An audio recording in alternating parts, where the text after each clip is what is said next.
मुल्क हिंदुस्तान में क्रिकेट के दीवानों की कमी नहीं, लेकिन सच ये है कि इसी मुल्क में कुछ खेल ऐसे भी हैं जो जिंदा रहने के लिए आज भी स्ट्रगल कर रहे हैं। फुटबॉल, कबड्डी और बॉडी बिल्डिंग, ये वो खेल हैं जहां खिलाड़ी तालियों के लिए नहीं बल्कि अपने मुल्क का नाम रोशन करने के लिए अपनी जान तक दांव पर लगा देते हैं। बॉडी बिल्डिंग कोई आम खेल नहीं, यहाँ हर दिन जिस्म टूटता है फिर बनता है। महीनों तक बिना नमक, बिना शक्कर, कई बार तो पानी तक को कंट्रोल में रखा जाता है और हर रोज वजनदार लोहे से जंग होती है। लेकिन इतनी कुर्बानी के बाद भी ना पहचान, ना सपोर्ट, ना सहारा, और सबसे बड़ी बात ये कमी सिर्फ सिस्टम की नहीं बल्कि हमारी सोच की भी है। आज भी कई रहनुमा और सियासी कायदीन बैनर्स, पोस्टर्स और मार्केटिंग पर लाखों उड़ा देते हैं, लेकिन जब बात आती है उनके अपने शहर के असली टैलेंट को सपोर्ट करने की तो सब खामोश हो जाते हैं। सोचिए, अगर यही पैसा, यही सपोर्ट ऋषभ जैसे खिलाड़ियों को मिलता तो आज तस्वीर कुछ और होती। रायचूर का एक आम लड़का ऋषभ, जो सिर्फ 15 साल की उम्र से बॉडी बिल्डिंग कर रहा है, ना कोई बड़ा स्पॉन्सर, ना कोई बैकिंग, सिर्फ अपनी मेहनत, अपना जुनून और अपना सपना। और आज उसी मेहनत का नतीजा है कि ऋषभ ने 65 केजी कैटेगरी में स्टेट लेवल पर गोल्ड मेडल हासिल करके रायचूर का नाम रोशन किया। ये कंपटीशन 14 मार्च 2026 को नंजागुड़ा में हुआ और अब ऋषभ नेशनल लेवल के लिए भी सिलेक्ट हो चुके हैं और ये कंपटीशन 28 और 29 मार्च को इंदौर में होने जा रहा है। पूरे रायचूर डिस्ट्रिक्ट में ऋषभ वो पहले शख्स हैं जिन्होंने 65 केजी कैटेगरी में इतनी कामयाबी हासिल की। ये शहर रायचूर के लिए और पूरे डिस्ट्रिक्ट के लिए काबिले मसर्रत है। न सिर्फ इतना, इससे पहले भी ऋषभ ने कई सारे कंपटीशन जीते जिसमें डिस्ट्रिक्ट और स्टेट लेवल भी शामिल हैं। उनके जिम्मे लगे ये सारे सर्टिफिकेट्स, ये सारे कप्स और ये सारे मेडल्स इस बात की गवाही देते हैं कि ऋषभ जैसे खिलाड़ी आज भी अपने शहर का नाम रोशन करने के लिए हर चीज कुर्बान करने के लिए तैयार हैं। शहर में बहुत कम ही ऐसे ट्रेनर्स हैं जो सर्टिफाइड हैं, जिनमें ऋषभ का नाम भी शामिल होता है। ऋषभ एक वेजिटेरियन बॉडी बिल्डर है जो इस खेल को और ज्यादा टफ बनाता है। ऐसे में 65 केजी कैटेगरी में गोल्ड मेडल हासिल करना ये वाकई काबिले तारीफ है। दोस्तों, ऋषभ की ये कामयाबी सिर्फ एक जीत नहीं, ये सबूत है कि अगर हौसला हो तो बिना सपोर्ट के भी इंसान इतना आगे जा सकता है। लेकिन सवाल ये है कि कब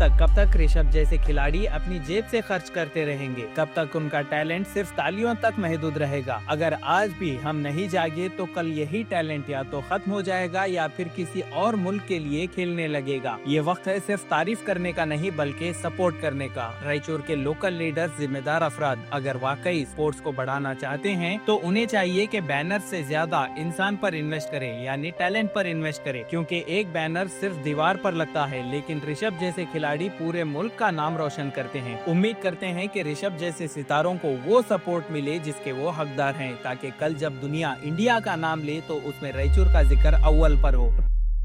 मैं Rishabh Vashishtha, RB fitness club का ओनर, रायचूर डिस्ट्रिक्ट रायचूर से बिलोंग करता हूँ, कर्नाटका स्टेट से हूँ। मैं अपनी फ़िटनेस जर्नी जो जिम में स्टार्ट किया था 2008 में चालू किया था।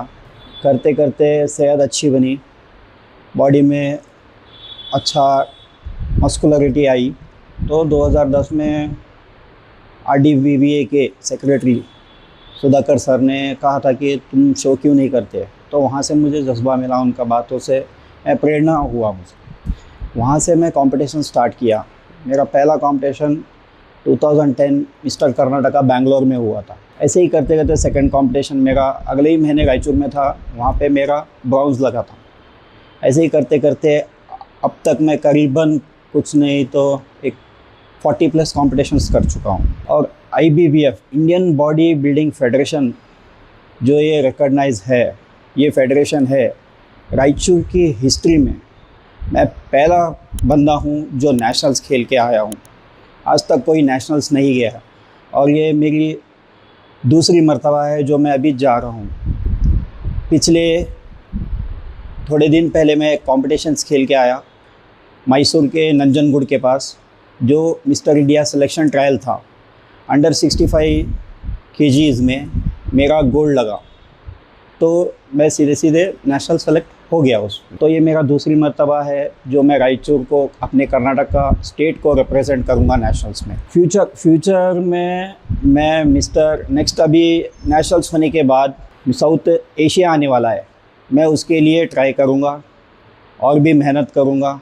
ट्राई करूँगा कि उस सिलेक्शन ट्रायल्स में भी मैं सेलेक्ट हो जाऊँ और साउथ एशिया में जाके इंडिया को रिप्रेजेंट करूँ। अभी आगे का प्लान मेरा यही है। बॉडी बिल्डिंग एक अंडररेटेड स्पोर्ट्स रहा है इंडिया में, बस नौजवानों को यही बोलना चाहता हूँ कि सर्टिफाइड ट्रेनर के साथ वो ट्रेन करे, हेल्दी वे में करे, अच्छा खान पान रखे, अपना अच्छी ट्रेनिंग करे, अपनी बॉडी को समझे, वक्त दे इस चीज़ के लिए। अगर बॉडी बिल्डिंग करना चाहे तो वक्त दे। मेरा ये आगे का गोल यही रहेगा, आगे जाके जब मैं ट्रेनिंग दूंगा लोगों को, सारे लोगों, अभी भी दे रहा हूँ वैसे पर्सनली, मैं रिटायर्ड लेके जब ट्रेन दूंगा, मेरा आगे का गोल यही रहेगा कि मैं सबको अच्छे से तैयार करूँ, सेफ्टी से तैयार करूँ, उनको अच्छे वे में लेके जाके बताऊँ कि बॉडी बिल्डिंग क्या चीज़ है। पहले वो खुद अपने बॉडी को 3-4 साल दें, फिर ऑटोमेटिक उनको बॉडी अपने हिसाब से लाके देगी अपने स्टेट पे, जहाँ पे उनको लाना है। धीरे धीरे मेहनत के हिसाब से वो आएंगे आगे।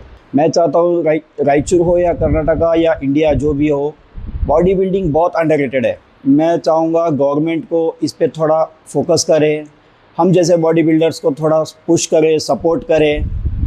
ये मेरी दरख्वास्त है उनसे कि हमको थोड़ा आगे लाए। देखिए, मैं रायचूर में पहला बंदा हूँ, मैं चाहता हूँ कि ऐसे बहुत सारे बने और आगे एशिया वर्ल्ड तक जाए, उनकी मेहनत रंग लाए। तो इस चीज़ में उन गवर्नमेंट का सपोर्ट बहुत ही ज़रूरत है, ताकि वो सपोर्ट करे। मेरी कोशिश यही रहेगी कि आगे नौजवान जो रायचूर के आएंगे, उभर के खुलेंगे आगे जाके, मैं उनको अच्छी से ट्रेनिंग दूँ, अच्छे से समझाऊँ कि बॉडी बिल्डिंग क्या होती है, फिटनेस क्या होता है, ताकि वो आगे जाके अच्छे से करें।